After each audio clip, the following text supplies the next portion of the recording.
To cruise the entire motorway network of Switzerland, you would have to cross 2,235 bridges. Every day, each of these bridges carries thousands of cars and trucks, and the numbers are rising. Accordingly, the wear on materials, mostly reinforced concrete, is substantial and maintenance costly. The Swiss Federal Roads Agency has commissioned researchers to establish new, resistant and cost-effective materials for bridge building. Gabriele Neuhaus witnessed the initial tests. The bridge of the future, as envisaged by a team of researchers from the Swiss Federal Institute of Technology, Lausanne, will be made of glass fiber materials like this, and is bonded together with glue.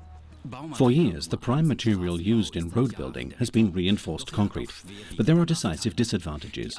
In contemporary bridge building, iron reinforcements are a weak point. If they get wet, they corrode and become brittle. Reinforced concrete bridges have a high dead load, and assembling the massive slabs for the traffic lanes is demanding. That is why the Swiss Federal Roads Agency is seeking new solutions for bridge construction. It's a fact that in Switzerland, only considering the motorway network, there are 30 to 50 bridges every year that will have to be replaced. On the entire Swiss road network, it will be a multiple of that. Bridge replacement causes great traffic obstructions.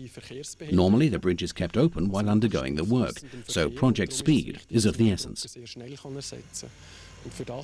In this respect, industrially manufactured lightweight lane segments are of great advantage. They can be mounted rapidly or can be used to build a temporary relief bridge to detour traffic.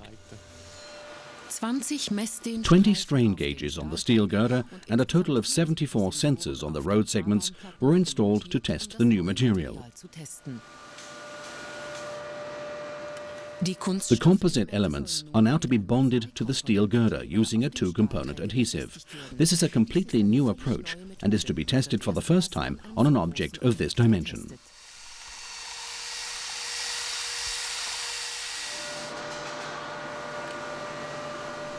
For optimal bonding of the individual elements, the researchers apply the adhesive with great care and precision.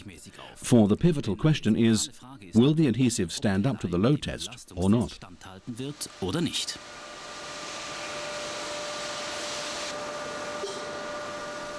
Time for the first road segment. It is cautiously positioned on the prepared girder.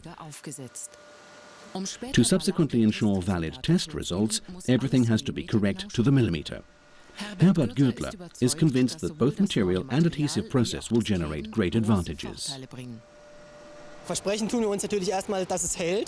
Of course, our prime concern is an effective bond. We want to be faster than other joining techniques. Improved durability is also a target. Specifically, we are not subject to corrosion, as is the case for reinforcements within the concrete. We're principally aiming to achieve an effective transfer of forces.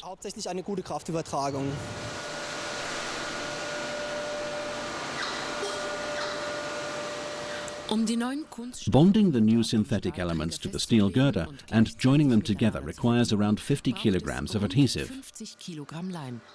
To make best use of the glue, the researchers have to work swiftly. The test bridge has a span of 7.5 meters.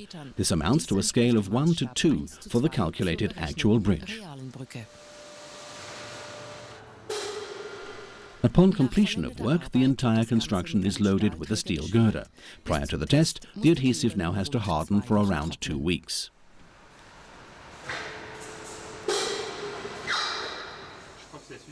The time has come.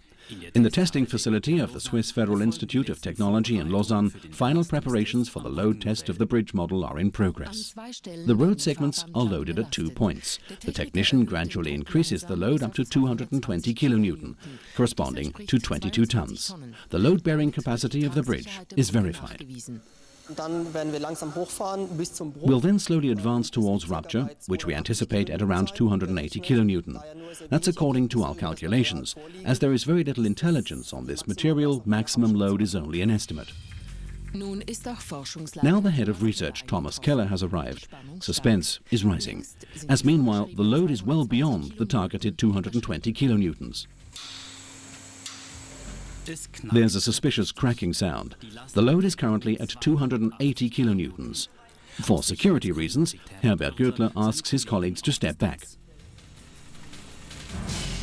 Initial cracks appear, but the test bridge holds up.